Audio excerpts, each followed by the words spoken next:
Сьогодні ми будемо говорити про те, що вже брат Віталій зробив певний вступ. І знаєте, у мене склалося таке враження, що я десь, коли він сидів, готувався до проповіді, я сидів поруч з ним і дещо в нього списав.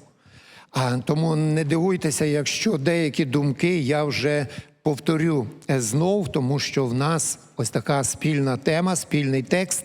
І я хочу знову прочитати ті слова, які ми вже чули сьогодні тут, з цього місця.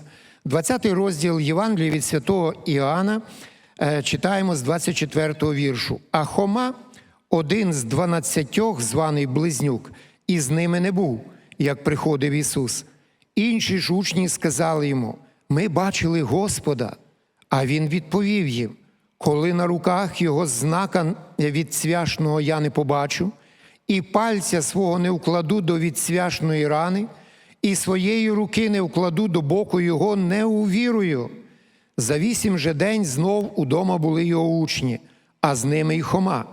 І як замкнені двері були, прийшов Ісус і став посередині та й проказав: «Мир вам!»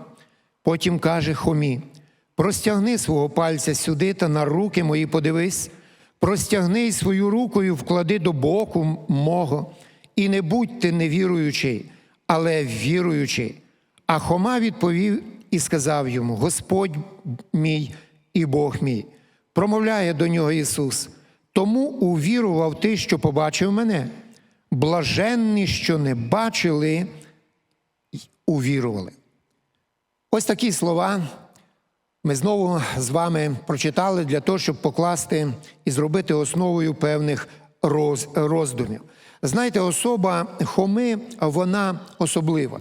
І я повністю згідний із братом Віталієм, який говорив про те, що ми сьогодні не будемо говорити про Хому, як Хома невіруючий.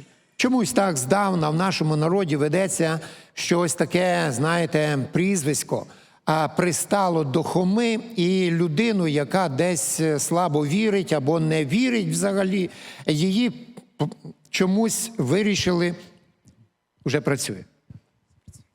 Хома невіруючий. А брати мої сестри, я також далекий від цього визначення. І тому хотілося б, щоб ми сьогодні мали розмову над деякими питаннями.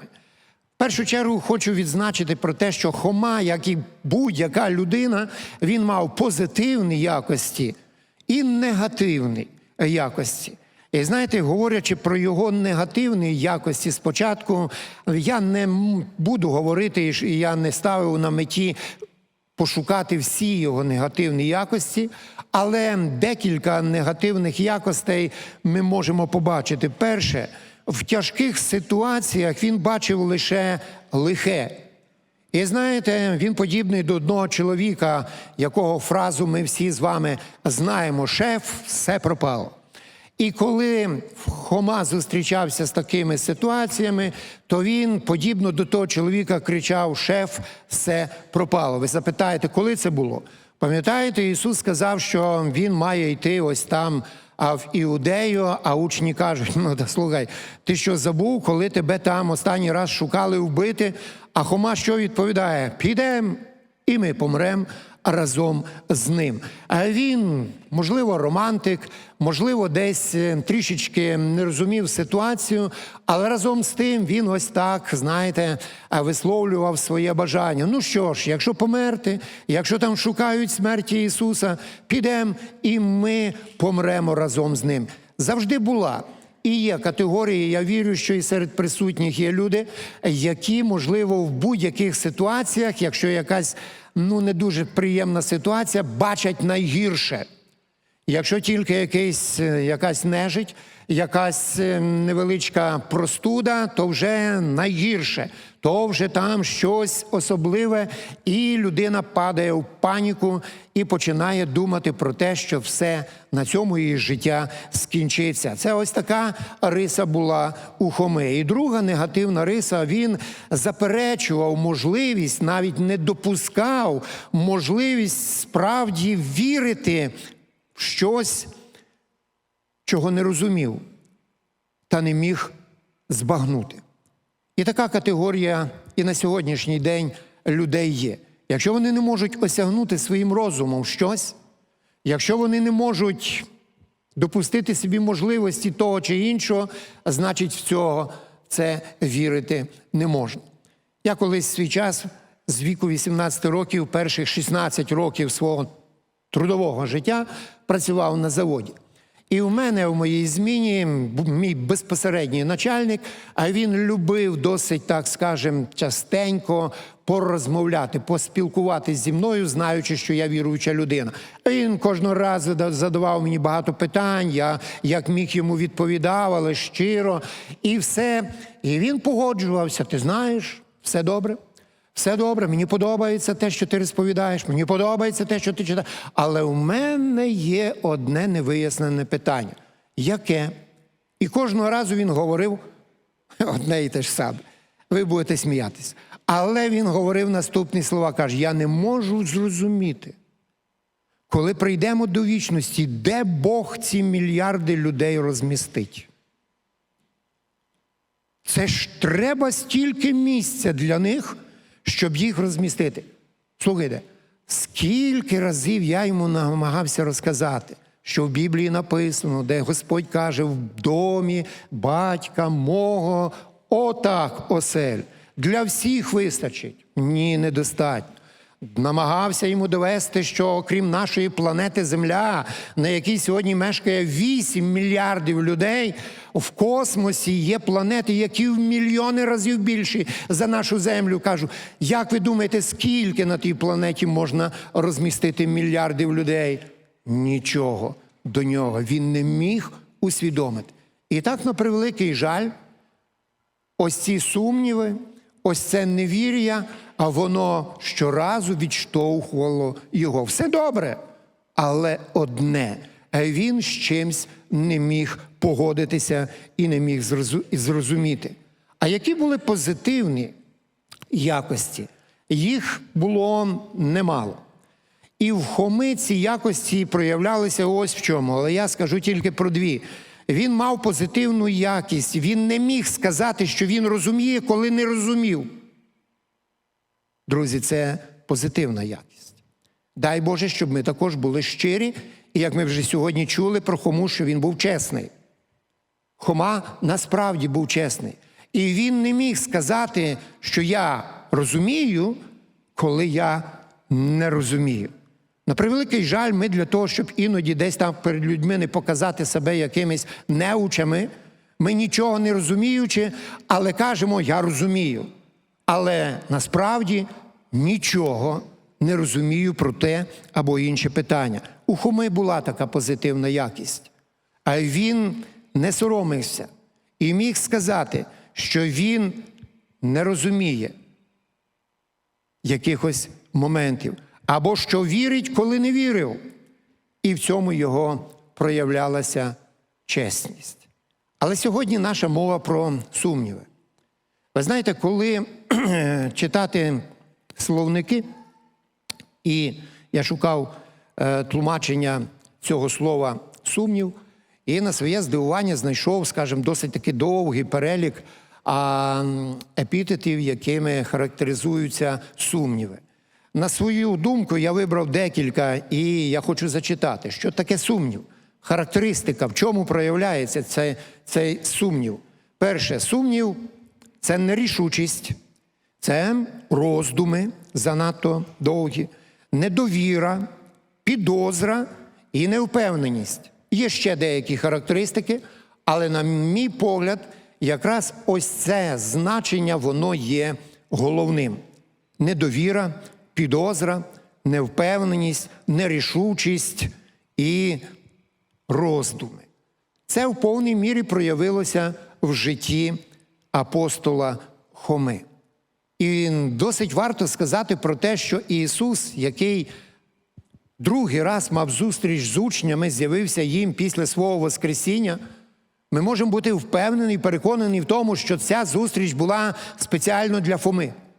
Тому щойно, з'явившись серед учнів, щойно прийшовши на зустріч з ними, він в першу чергу до Фоми. Він в першу чергу спілкувався з Хомою. Він знав його сумніви, Він знав його переживання, він знав його страждання, його біль. До речі, варто сказати, що Хома був тільки на другій зустрічі з Ісусом. А перша зустріч, яка відбулася тиждень раніше, його там не було. Він страждав. Про це ми будемо говорити трошки пізніше. Але він страждав в самотності. І ще цілий тиждень ці страждання продовжилися, коли вже врешті учнів вони скінчилися. Вони побачили Господа. Вони переконали, що Він живий, що Він воскреслий. А Хома ще цілий тиждень страждав. Друзі, сьогодні я хотів би, щоб ми поговорили про 3 речі. Про 3 важливих питання. Перше. Чи всі сумніви шкідливі? Ви ніколи собі не ставили таке запитання? Чи всі без винятку сумніви шкідливі? З знаком мінус. Чи є позитивні? Будемо говорити про негативні і навіть трагічні наслідки, які трапилися у випадку тому або в тих випадках, коли людина не мала сумнівів. Вона навіть і не думала сумніватися в чомусь. А варто було поставити під сумнів деякі слова і деякі речі. Ми будемо говорити про те, в чому та в кому нам не варто сумніватись. І хто єдиний, гідний того, щоб ми без найменшого сумніву довірили йому своє життя, своє сьогодення і своє майбутнє. І тому, можливо, розпочнемо приклад позитивних сумнівів, які, на моє переконання, і Біблія говорить про це, що вони корисні, що вони в певні моменти життя, а вони допомагають нам. Вони можуть допомогти. Так, правда, чисто в побутових питаннях Віталій говорив про те, що бувають моменти, ми приходимо десь щось там чи купити, чи десь ми щось чуємо, рекламу якогось товару, але в нас у всіх, і це нормально, виникають іноді сумніви. А чи він справді той товар, який так рекламують, а він добрий? І я думаю, що багато хто із вас міг би встати і засвідчити про те, що якщо було в нашому житті, коли ми без сумніву побачили, сподобалось, купили, а потім мали проблему. А потім було повне розчарування. Варто було спочатку піддати сумнівам те, про що говорилось. Я буду згадувати деякі приклади із Святого Письма. Вони, на мою думку, допоможуть нам проілюструвати і дати відповідь на ці питання. Тому що ми з вами насправді і сьогодні попадаємо в подібні ситуації, не дивлячись на те, що пройшли 1000 років від того, про що ми будемо говорити. Перший приклад – апостол Павло в Філіпах. А він приходить туди в супроводі своїх друзів Тимофії, там ще деякі були його співпрацівники. І ось вони проповідують, це в 16 розділі Дії святих апостолів записано. А вони проповідують Слово Боже, і ось одного часу за ними пристала ходити одна служниця, одна жінка, яка мала ось такий дар віщунства. Але Павло і його друзі про це не знали. А вона ходила за ними, і пам'ятаєте, які говорила слова? Ось ці люди, раби Бога Всевишнього, вони проповідують і розповідають нам про Господню дорогу. І так робила декілька днів. Закінчилось це яким чином?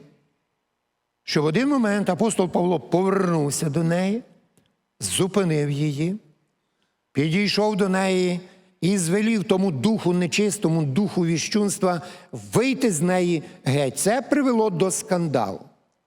Тому що її пани, які мали на цьому великий зиск, вони підняли цілий бунт, конфлікт, і Павло та його супутники, а вони трохи постраждали під час цього бунту. Але, брати мої сестри, В якийсь момент Павло засумнівався. На перший погляд, здавалось би, дуже гарні слова. Здавалось би, ну що поганого вона говорила? Ось ці люди, раби Бога Всевишнього, вони благовістять нам шлях Євангелія, правду Божу. Чому засумнівався Павло? В чому? І знаєте, брати і сестри, відповідь проста. Вона звеличувала людей. Вона звеличувала Павла і його ось друзів. Вона всю увагу, весь акцент переводила на людей.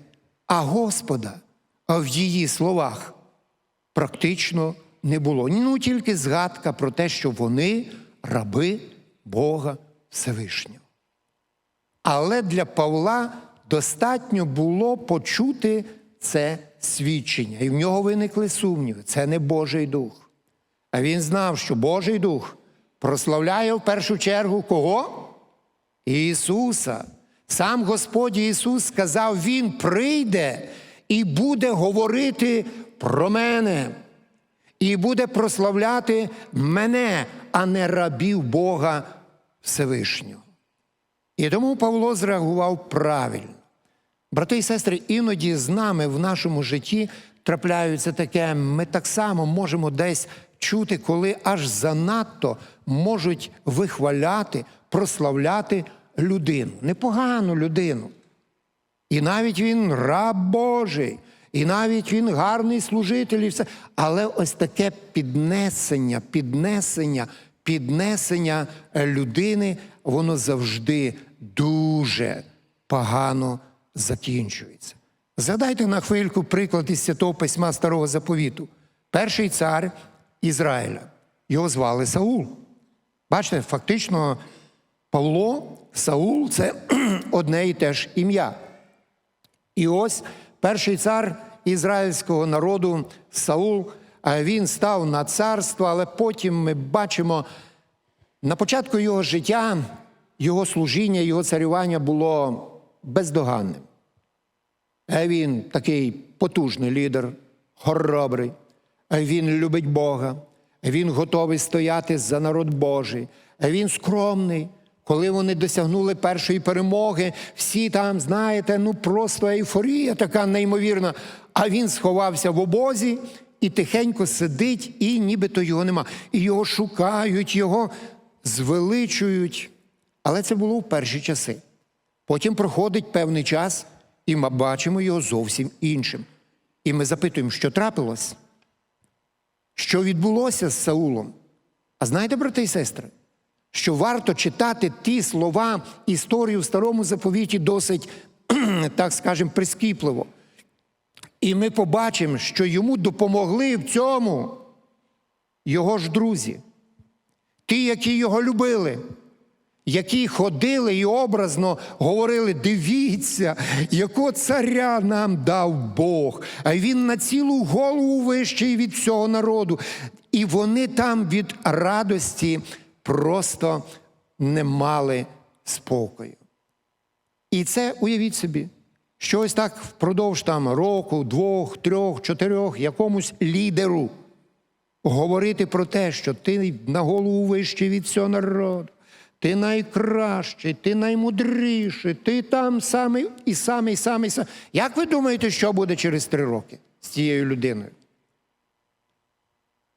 Ця людина і справді буде вірити, що він такий. І Саул повірив у це. І Саул насправді перетворився, і коли з'явився Давид, і коли після перемоги над филистимлянами повертались додому, і вийшли дівчата молоді, почали співати, Саул переміг тисячі, а Давид скільки? Десятки тисяч. Яка реакція була в Саула? Спохмурнів. І в нього з'явилася думка і бажання знищити ось цього супротивника.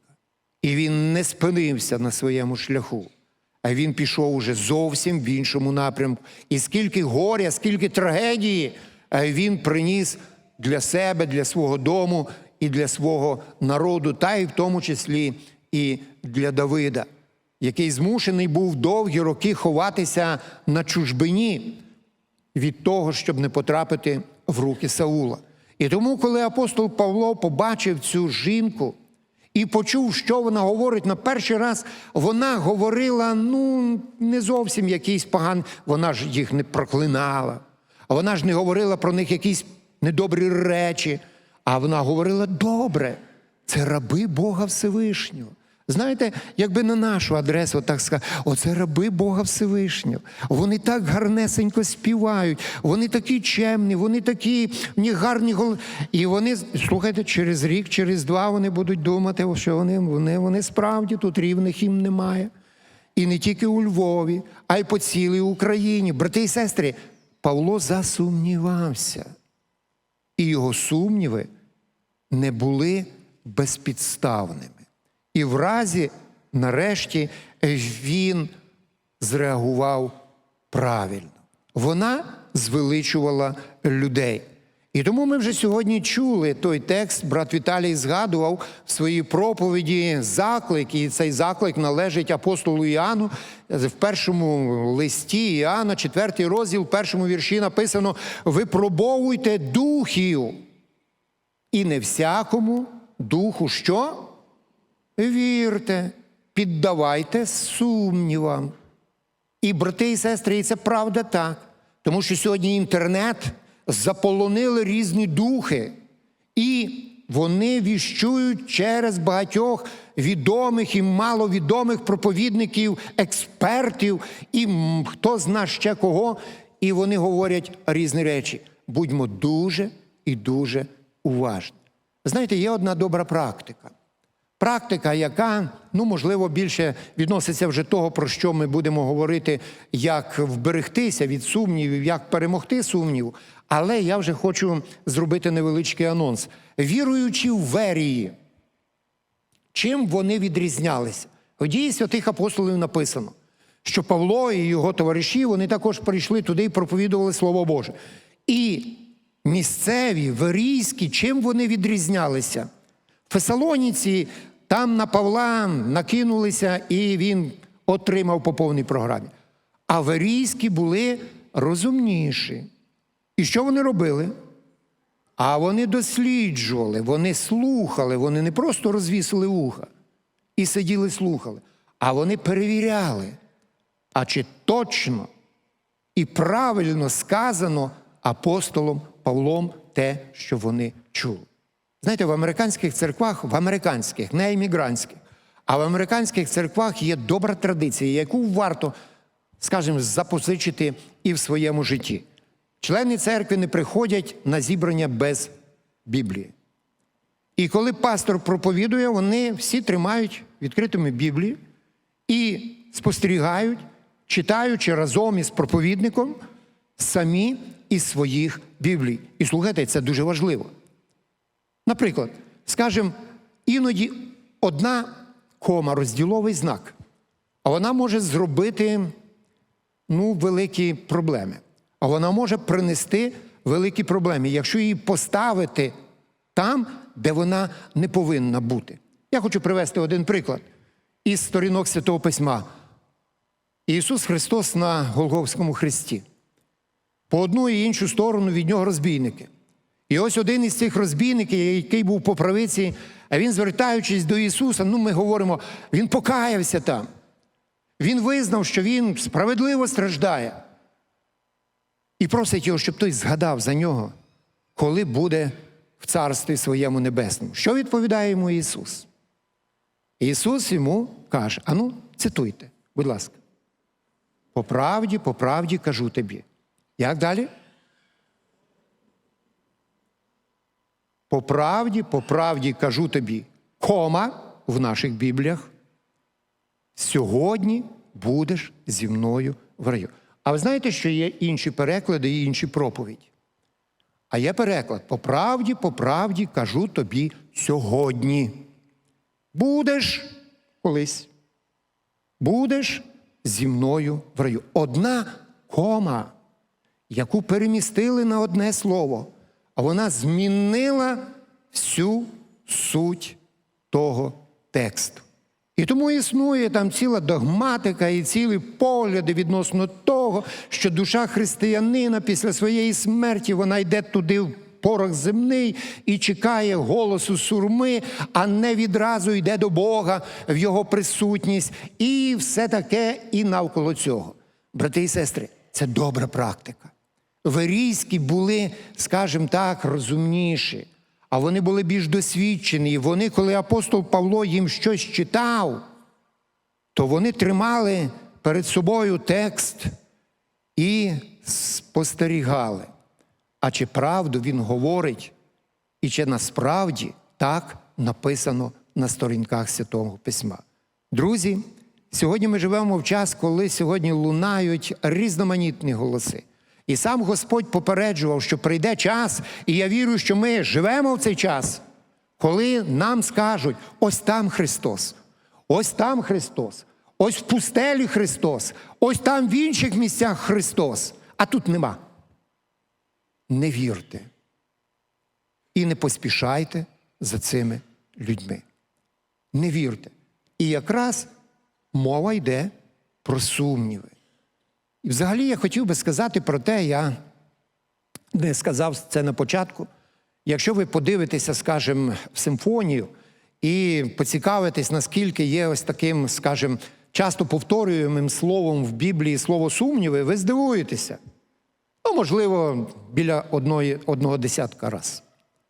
Там 8-9 раз тільки згадується це слово «сумніви».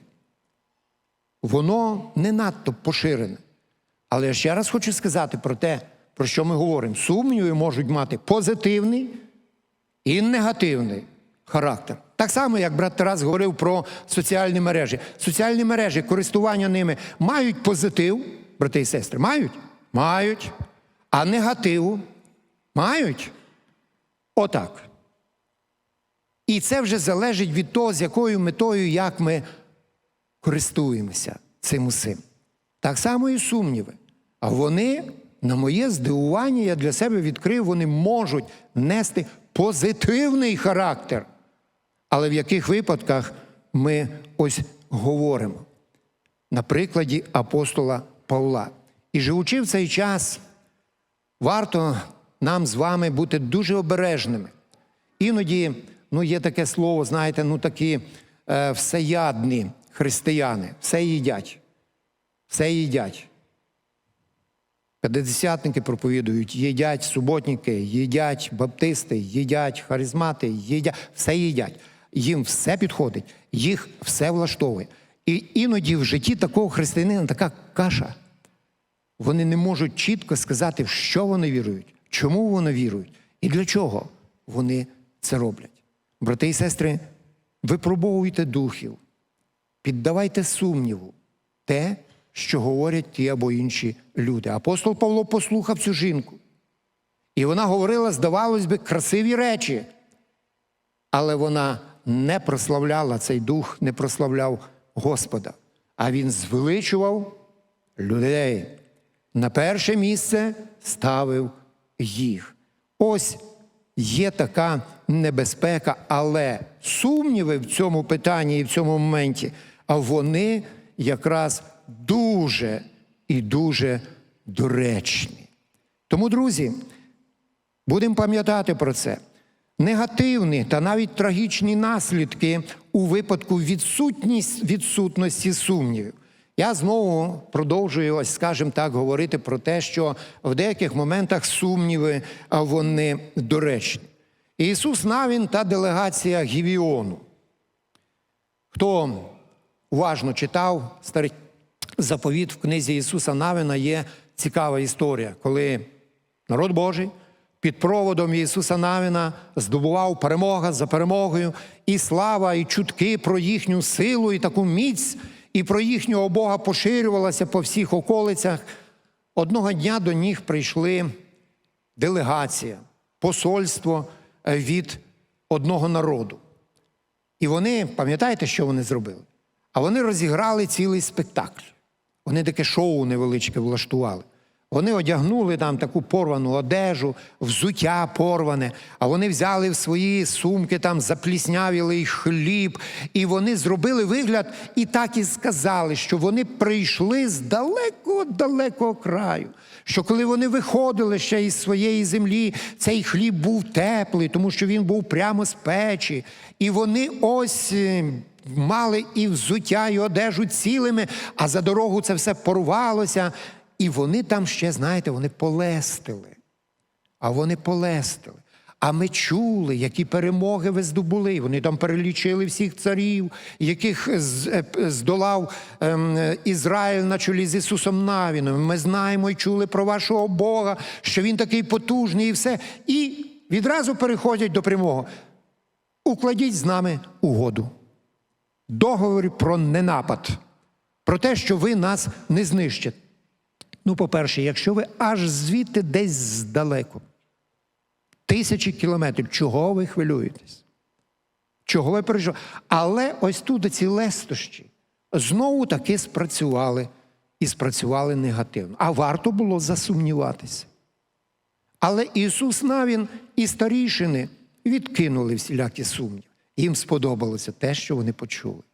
Що вони такі переможці, що вони такі непереможені, що вони такі ось потужні, що їхній Бог є живий, і ось з ними захоплюються. І вони уклали договори, але там написано, а от забули Бога запитати. Але навіть ніхто й не подумав запитати Бога. А потім, як тільки підписали угоду, а що виявилося? А що вони он там, за тією горою живуть? І про цей народ, і про населення цього краю Бог дав їм чітке повеління. Їх не повинно тут бути. То цей край і цю землю я віддаю вам. І народ ізраїльський, як кажуть, на рівному місці створив для себе проблему. На століття вперед. Вони вже не могли відмовитися від своїх, скажімо, намірів. І ось наслідки потім століттями простежувалися в середовищі ізраїльського народу. Ну і наразі останній ще приклад, який говорить нам про те, що варто було засумніватися. Варто. Це розмова, яка записана в книзі «Буття». Це розмова між жінкою, яку звали як? Єва, і між Змієм. І ми сьогодні можемо сказати, варто було засумніватися і піддати сумнівам Єві слова Змія. Варто. І, можливо, хтось питає, Господи, ну чому Єва послухала? Ну чому вона не засумнівалася в цих словах? Як би добре було, якби вона поставила під сумнів, тому що той, хто з нею говорив, ставив під сумнів слова чиї? Бога. Але сталося те, що сталося. І потім це стало причиною того, що Господь Ісус Христос прийшов у цей світ і в таких жахливих муках, стражданнях вмирав на Голгофі. Для того, щоб якось розв'язати цю проблему. Щоб звільнити нас від того рабства, в яке потрапило все людство після тієї розмови. Брати і сестри, сьогодні для нас це нехай будуть із такими прикладами. Іноді ми можемо так само в своєму житті не подумати, з кимось ми розмовляємось, з кимось спілкуємось, когось слухаємо. І потім непомітно для себе потрапляємо в якусь залежність, в якесь рабство, в якісь непотрібні моменти. І тому це ось ті речі, про які ми можемо сьогодні говорити. Це коли сумніви, вони доречні. Коли потрібно сумніватися. Коли потрібно не поспішати робити вибір, а можливо трішечки придивитися, поцікавитися. Ну і наразі в кому та в чому ми не повинні сумніватися. І хотілося б сказати про це такими словами. В першу чергу, в словах нашого Господа. І в нашому Господі Ісусі Христі. Це наш Господь. Небо і земля пройдуть, але слова мої не пройдуть. Ось такі слова в свій час він виголосив.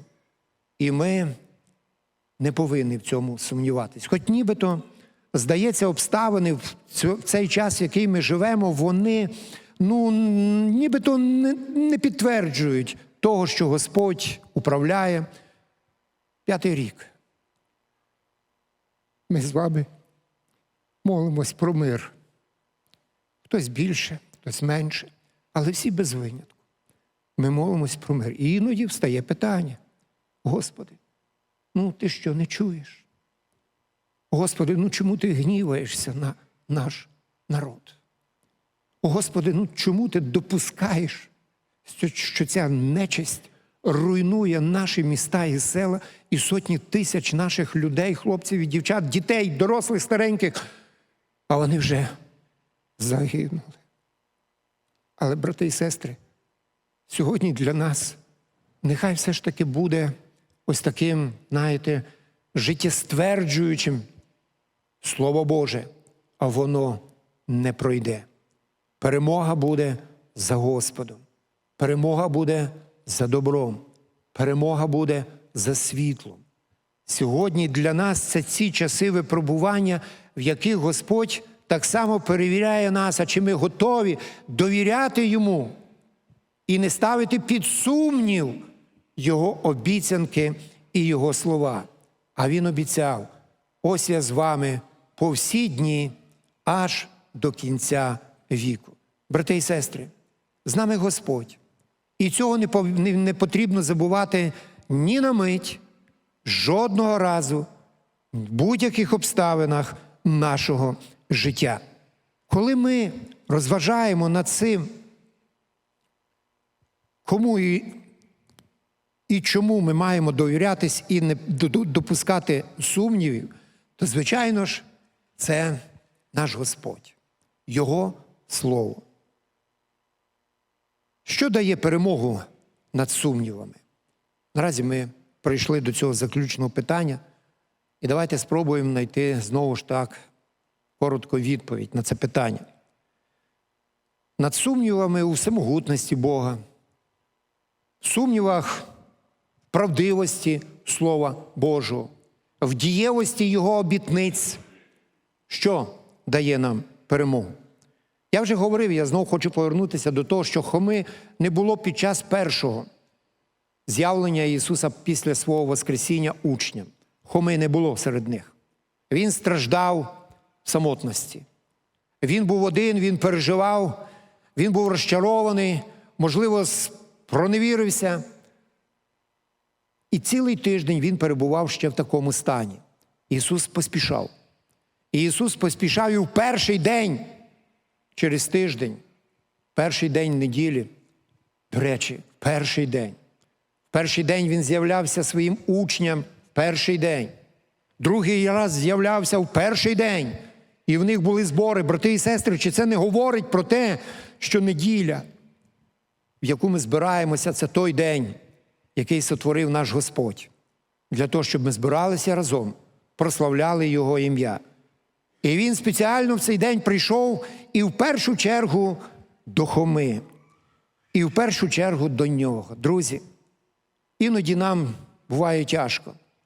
І ось порада для того, щоб перемогти сумніви, перемогти біль, про яку говорили в минулу неділю, перемогти ще якісь інші розчарування і труднощі, нам не потрібно залишати свого зібрання. Ні в якому разі. Іноді нам хочеться зачинитися, відійти в бік і не бачити нікого, десь постраждати мовчки. Хома так зробив. І цілий тиждень він ще страждав. У той час, коли написано, учні зраділи, побачивши Господа. Їхній смуток скінчився, а Хома ще цілий тиждень страждав і мучився. І тому, друзі, як би нам не було важко, які б не були у нас сумніви, які б у нас не були якісь розчарування, але не покидаймо зібрання нашого. Тому що тут поруч з нашими братами і сестрами не тільки вони, а поруч з нами хто ще? Господь Ісус. Тому що Він так обіцяв, де двоє або троє зберуться в ім'я моє, там і я посеред них. Другий момент, що дає перемогу над сумнівами, це приклад двох учнів, які йшли по дорозі в Емаус. І Ісус знав, що вони йдуть туди. І ось Він пристав до них по дорозі. І, якщо так говорити сьогоднішнім язиком, провів біблійний урок. І результатом цього біблійного уроку ми читаємо, що в них очі відкрилися. Іншими словами, я хочу сказати, що дослідження Слова Божого, перебування в Слові Божому, вони допомагають нам сумніви викинути з нашого серця. Вони потім вдарили себе по чолу і сказали, так же ж написано було. Так же ми чули не один раз про те, що Христу повинно було пройти через такі страждання, померти, а потім воскреснути. Друзі, перебування в Слові Божому, вивчення Святого Письма. Іноді нам шкодить те, що ми маємо якусь свою точку зору і вважаємо, що вона єдино правильна. Єдино вір. Отак, як я вірю, маєте ви всі вірити. А якщо ви так не вірите, то мені вас жалко. Але, брати і сестри, не так. Ми збираємося тут для того, щоб ще краще, глибше, ширше пізнати волю Божу і знайти відповіді на ті питання, які нас хвилюють. І тому двоє друзів, двоє учнів Ісуса, які йшли в Емаус, вони були сповнені різноманітними сумнівами. А ми то думали, що Він той, який прийшов від Бога. А ми то надіяли, що Він буде царем. А Він уже третій день в могилі, і все, і Його немає. Але коли Ісус провів з ними цей біблійний урок, коли Він розпочав спочатку, через усіх пророків, і відкрив їм очі, і вони побачили, тоді їхні сумніви розлетілися вмить. Брати і сестри, Слово Боже, а воно допомагає нам здолати сумніви. Слово Боже допомагає нам здобути перемогу над сумнівами. І коли ми перебуваємо в Слові, і коли ми перебуваємо в спілкуванні братерській, і коли ми перебуваємо в молитвах, це допомагає здолати нам сумніви і здобути перемогу над ними. Тому сьогодні для нас нехай це буде ось таким уроком. Так, ми можемо повторити ще раз. Не завжди сумніви носять тільки негативний характер. Досить доречно, і є таких багато моментів, коли нам варто допускати якісь певні сумніви. Коли ми слухаємо якісь промови лідерів, які обіцяють, виберете мене, я всіх почую. Виберете мене, епоха бідності закінчиться, тільки ніколи не уточняють, коли і для кого ця епоха бідності закінчиться. Для нього і для його оточення, да, закінчилася, але для решти, як було, так і залишилось. Виберете мене, і все у вас буде, все буде добре. Варто ставити під сумнів. І як жалко тих людей, які купилися на такі ось дешеві трюки, а потім жалкують, а потім розлючені, а потім готові йти на барикади. Брати і сестри, є тільки один, кому варто довіряти і в кому варто не сумніватися. Це наш Господь Ісус Христос і Його Слово. Ось чому Хома після цього, коли побачив Господа, коли побачив ті сліди від цвяхів, коли побачив Його бока, він сказав: Господь мій і Бог мій. Я хочу запитати, а хто є вашим Господом і Богом? Господь – це означає і значить те, що це Він керує мною.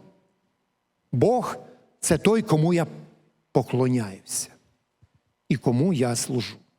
Хома довів свою вірність Богові до кінця, а його кінець – то була мученича смерть в Індії, куди він за переданням пішов проповідувати Слово Боже.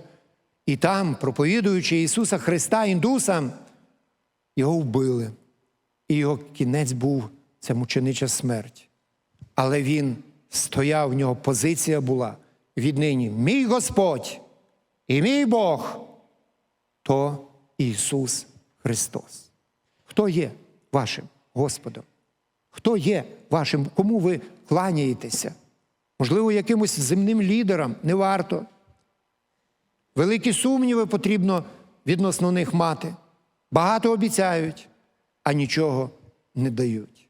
Але наш Господь, Він ще нікого не підвів і не підведе. Всі, хто вірують в Нього, вони можуть сказати, що вони отримали і отримують від Господа навіть більше, аніж вони сподівались на це. Амінь. Давайте помолимося.